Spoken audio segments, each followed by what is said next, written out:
하나님께서 오늘 우리에게 주시는 말씀은 고린도후서 6장 1절에서 10절 말씀입니다.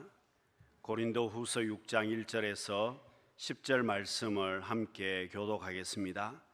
우리가 하나님과 함께 일하는 자로서 너희를 권하노니 하나님의 은혜를 헛되이 받지 말라.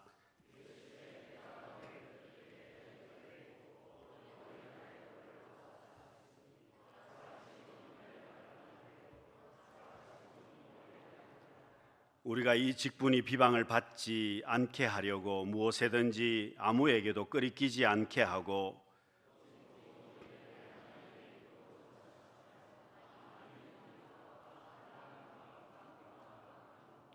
매맞음과 갇힘과 난동과 수고로움과 자지 못함과 먹지 못함 가운데서도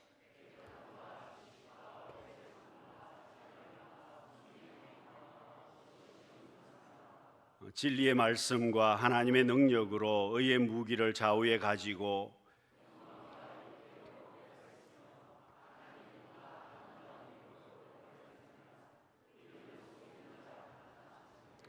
무명한 자 같으나 유명한 자요 죽은 자 같으나 보라 우리가 살아있고 징계를 받는 자 같으나 죽임을 당하지 아니하고 근심하는 자 같으나 항상 기뻐하고 가난한 자 같으나 많은 사람을 부요하게 하고 아무것도 없는 자 같으나 모든 것을 가진 자로다. 아멘. 좌우에 계신 분들에게 우리 인사하겠습니다. 사랑합니다. 축복합니다.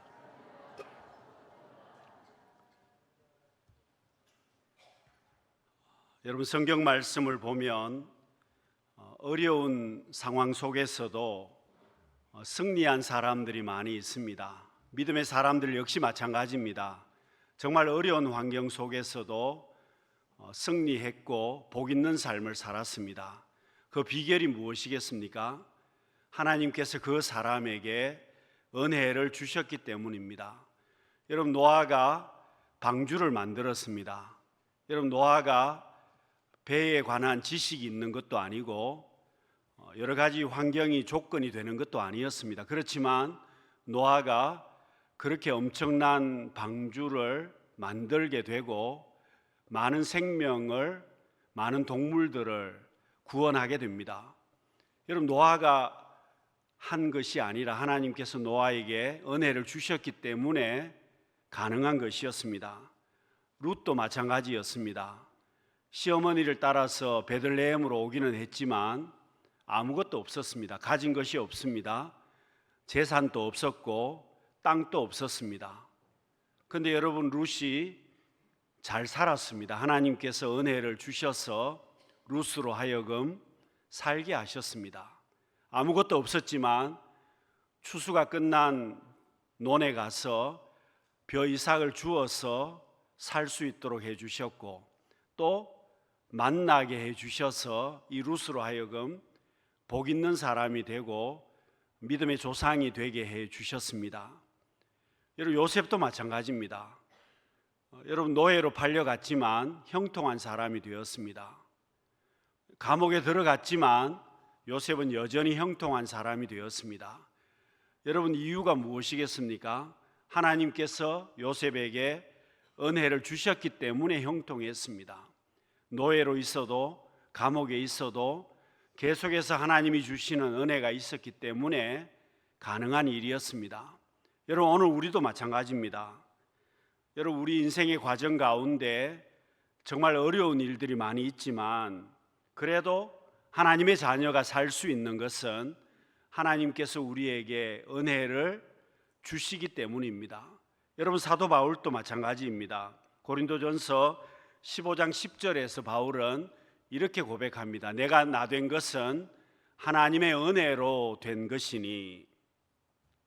여러분, 우리도 마찬가지이지 않습니까? 한번 따라해 보겠습니다.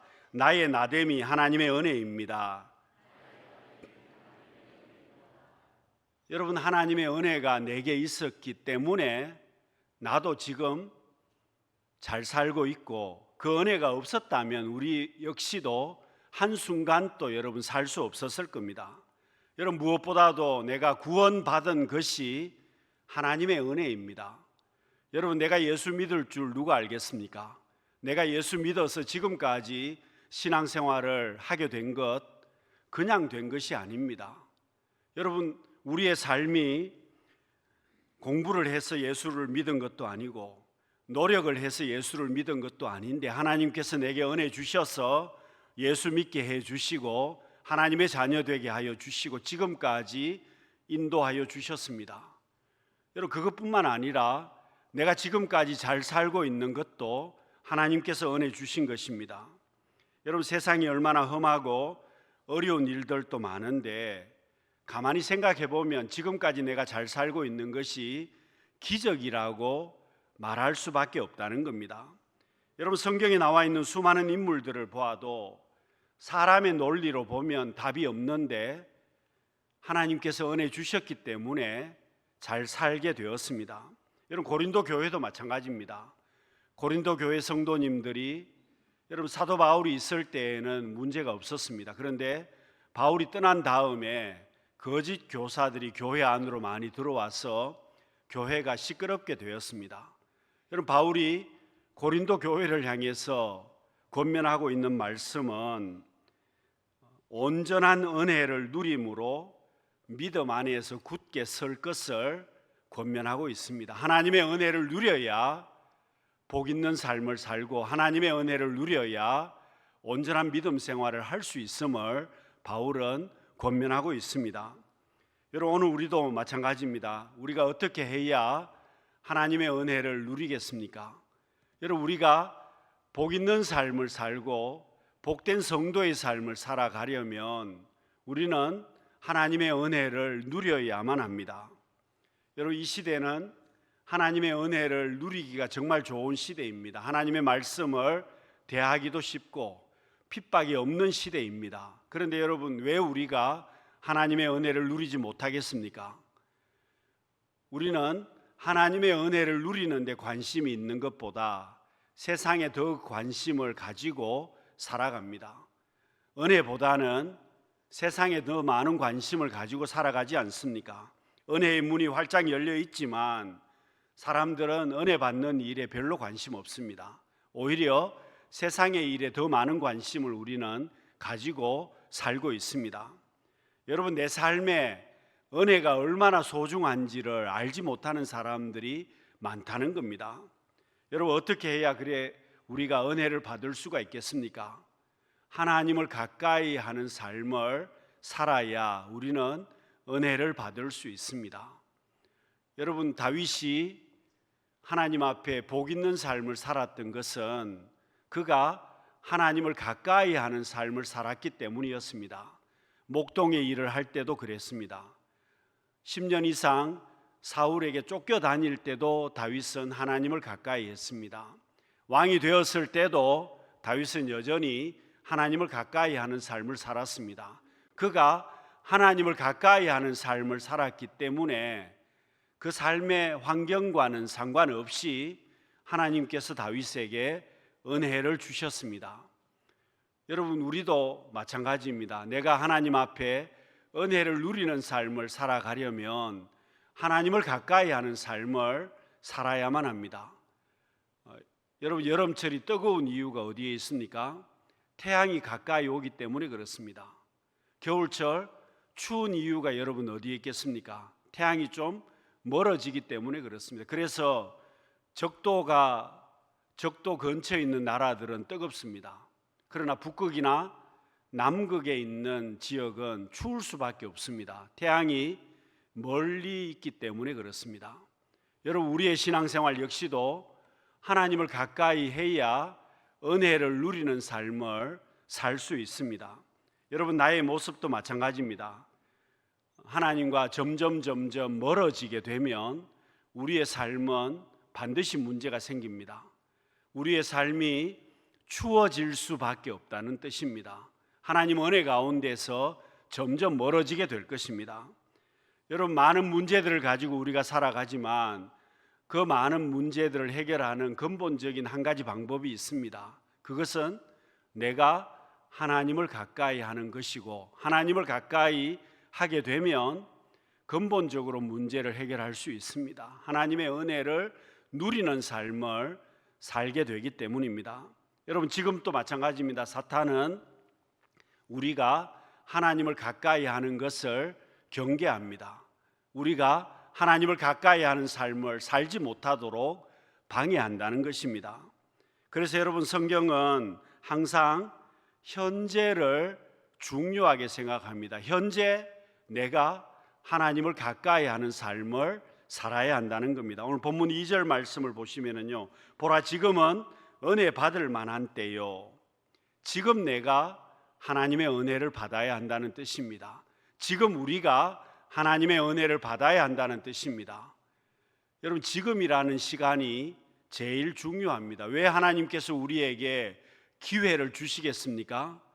하나님이 기회를 주신다는 말은 내게 기회를 주실 때, 그때 하나님의 은혜를 받아야 한다는 겁니다. 기회를 주실 때 하나님의 은혜를 받지 못하면 그 기회가, 그 은혜가 지나가 버릴 것입니다. 사랑하는 성도 여러분, 하나님께서 내게 기회를 주실 때, 하나님께서 내게 은혜를 주실 때 우리가 깨어 있어서, 준비되어 있어서 하나님의 은혜를 누릴 수 있는 우리 성도님들이 다 되시기를 바랍니다. 여러분, 하나님께서 내게 주신 은혜를 받으려면 내게 주신 은혜가 어떤 것인지 깨달을 수 있어야만 합니다. 깨달음이 있어야 한다는 뜻입니다. 여러분, 우리가 달란트 비유를 잘 알고 있습니다마는 달란트 비유에서 중요한 것은 달란트의 숫자가 중요하지 않습니다. 5달란트이든 2달란트이든 1달란트이든 달란트의 숫자가 중요한 것이 아니라 이 달란트를 받은 사람들이 깨달음이 있느냐 없느냐, 이것이 더 중요합니다. 여러분, 5달란트 받은 사람과 2달란트 받은 사람은 주인이 어떠한 생각을 가지고 있는지 깨달았습니다. 그런데 1달란트 받은 사람은 깨닫지를 못했습니다. 주인이 누군지, 어떤 생각을 하고 있는지 전혀 알지 못합니다. 그래서 여러분, 이 달란트 받은 사람은 주인을 무서운 사람으로 생각하고 피도 눈물도 없는 사람으로 생각해서 주인에게 받은 1달란트를 땅에 묻어 두었다가 주인이 왔을 때 다시 그대로 가지고 주인에게 돌려주었습니다. 여러분, 1달란트 받은 사람은 깨달음이 전혀 없는 사람이었습니다. 깨달음이 없었으니 은혜를 누리지 못하는 삶이 되고 말았습니다. 여러분, 오늘 우리도 마찬가지입니다. 신앙생활을 하면서 은혜를 누리는 삶을 살려면 반드시 깨달음이 있어야 하는데, 기도하는 것도 마찬가지입니다. 여러분, 내가 기도하는 것, 또 기도의 응답을 받는 것, 반드시 깨달음이 있어야만 합니다. 여러분, 응답보다 더 중요한 것은 깨달음입니다. 내가 하나님 앞에 기도하고 하나님 앞에 응답을 받았는데 깨달음이 없으면 어리석은 사람이 되고 말 것입니다. 여러분, 마태복음 7장 11절 말씀을 보시면은요, 예수님께서는 하물며 하늘에 계신 너희 아버지께서 구하는 자에게 좋은 것으로 주시지 않겠느냐, 이렇게 답을 주셨습니다. 구하면 주시겠다고 말씀하셨고, 찾으면 찾을 수 있도록 해주시겠다고 말씀하셨고, 문을 두드리면 열릴 수 있도록 해주시겠다고 말씀하셨는데, 여러분, 정확한 정답은 내가 구하는 대로, 내가 원하는 대로 하나님께서 응답을 주시는 것이 아니라 가장 좋은 것으로 응답을 해 주시겠다고 말씀을 해 주셨습니다. 여러분, 이게 차이점이 있습니다. 하나님께서 내가 원하는 대로 주시겠다고 말씀하지 않습니다. 하나님께서 내가 원하는 대로 응답해 주시겠다고 말씀하시지 않습니다. 가장 좋은 것으로 응답을 해 주시겠다고 약속을 해 주셨습니다. 여러분, 이게 굉장히 중요합니다. 여러분, 왜 그렇습니까? 우리 인생은 미래를 알지 못합니다. 그래서 지금 내가 응답받은 것이 나는 좋다고 하나님 앞에 이렇게 해달라고 기도했는데 미래에 가서는 그게 좋을지 나쁠지 아무도 알지 못합니다. 그래서 여러분 인생 만사 세홍지마란 말이 나오는 겁니다. 미래를 알지 못하기 때문에 나오는 말입니다. 그런데 주님은 뭐라고 말씀하십니까? 미래에 가장 좋은 것으로 내게 응답을 해 주시겠다는 겁니다. 여러분 더 구체적으로 생각을 해보면 진짜 좋은 것은 시간이 지나봐야 알 수 있습니다. 그래서 여러분 아이가 대학에 떨어졌습니다. 이것이 낙심할 일만은 아닌 것은 지금 알지 못합니다. 시간이 지나봐야 그 답을 알 수 있기 때문에 지금 대학에 떨어졌다고 해서 그것이 좋은 것이든 나쁜 것이든 내가 정답을 내릴 수는 없는 것입니다. 여러분 내가 지금 몸이 좋지 않습니다. 하나님께서 고쳐주시지 않았습니다. 그런데 여러분 이게 좋을지 나쁠지 알지 못합니다. 왜냐하면 내가 몸은 좋지 못하지만 영적으로 오히려 그 일로 인해서 영적으로 건강해지면 하나님께서 내게 더 좋은 응답을 주신 것입니다. 여러분 그래서 주님께서는요 지금 좋은 것만 아니라 미래에도 좋은 것으로 응답을 해 주십니다. 여러분 부모가 자녀에게 가장 좋은 것을 주기를 원합니다. 주님께서도 오늘 우리에게 미래에 가장 좋은 것으로 응답해 주십니다. 여러분 어린아이가 갓난아이가 누워 있으면 할 수 있는 것이 우는 것밖에 없습니다. 배가 고파도 울고 몸이 아파도 울고 여러분 오줌을 싸도 울고 있습니다. 그럼 부모가 어떻게 해야 됩니까? 왜 우는지를 파악을 해야 되고 그 우는 것을 알고 문제점을 알고 그것을 고쳐주면 배가 고프면 밥을 주고 오줌을 쌌으면 기저귀를 갈아주고 여러분 몸이 안 좋으면 약을 먹여서 고쳐주지 않습니까? 그래야 그 아이에게 가장 좋은 것이 된다는 겁니다. 사랑하는 성도 여러분, 오늘 우리에게 그래서 깨달음이 있어야만 합니다. 여러분 기도 응답이나 생활의 모든 면에서 깨달음이 없으면 불평하게 되어 있습니다. 깨달음이 없으면 원망하게 되어 있습니다. 깨달음이 없으면 강팍하게 될 수밖에 없습니다. 여러분 깨달음이 적어지면 내 고집대로 하게 된다는 겁니다. 출애굽한 이스라엘 백성들이 그랬습니다. 홍해를 육지처럼 건너왔고 하나님의 기적을 눈으로 보았습니다. 애굽의 군대가 홍해에서 다 빠져 죽는 것도 눈으로 다 보았습니다. 그런데 여러분 그 기적이 그 광경이 며칠 가지 않습니다. 며칠 지나자마자 물이 없다고 해서 이스라엘 백성들이 원망하고 불평했습니다.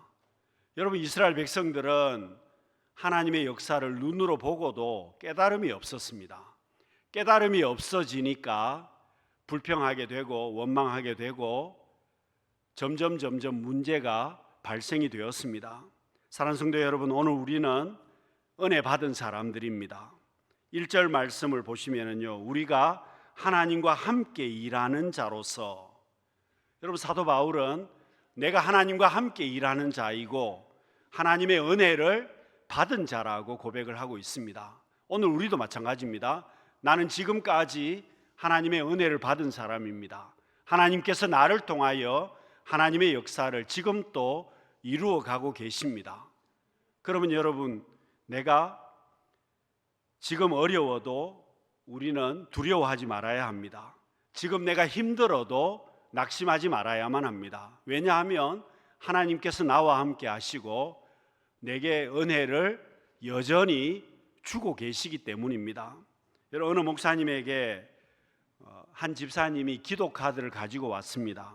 그리고 그 기도 카드에 이렇게 적혀 있었습니다. 하나님 여기까지인가 봅니다. 여러분 이 집사님이 얼마나 힘이 들었든지 낙심이 되었든지 얼마나 절망적이었든지 기도의 내용이 기도의 제목들이 없고 그냥 하나님 여기까지인가 봅니다. 이렇게 적어놨습니다. 목사님이 그 기도 카드를 보고 고민이 참 많이 되었습니다. 사랑하는 성도 여러분, 오늘 우리도 그렇습니다. 하나님 여기까지인가 봅니다. 그렇게 말할 때가 있습니다.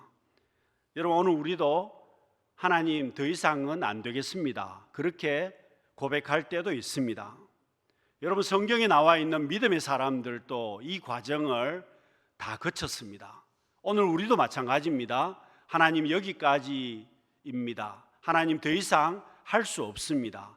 우리가 그렇게 고백할 수도 있습니다. 여러분, 그때 우리가 해야 될 일이 무엇이겠습니까?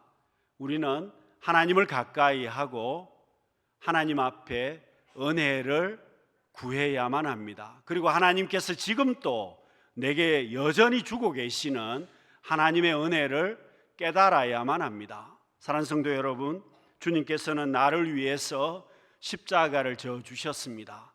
구속의 십자가를 져 주시고 나를 위해서 피를 흘려 주심으로 인해서, 생명을 주심으로 인해서 내가 하나님의 자녀가 되었습니다. 천국 백성이 되었습니다. 그리고 여전히 우리의 삶 가운데 하나님께서 은혜를 더하여 주시고 계십니다. 여러분, 신앙생활은 하나님께서 내게 은혜 주심을 믿어야만 합니다. 그리고 말씀 붙들고 낙심하지 말아야만 합니다. 내게 주신 은혜를 깨달아야만 합니다. 사랑하는 성도 여러분, 지금 이 시간, 오늘 이 시간 하나님께서 내게 주시는 은혜를 붙들고 그 은혜를 깨닫고 지금 또 나와 함께 하시는 하나님 앞에 귀한 사명을 사도 바울처럼 잘 감당해 나갈 수 있는 우리 모든 성도님들이 되시기를 바랍니다. 기도하겠습니다. 사랑이 많으신 하나님 아버지, 주님께서는 나를 위하여 십자가를 지셨고 내게 영원한 생명을 허락하여 주셨습니다. 지금 또 하나님께서는 은혜를 더하여 주셨습니다. 오늘 저희들 주님께서 주시는 은혜를 깨닫게 하여 주시고 주님께서 주시는 은혜 가운데 사명 잘 감당하며 하나님 앞에 복 있는 성도의 삶을 살아갈 수 있는 우리 모두가 되게 하여 주옵소서. 예수님 이름으로 기도드립니다. 아멘.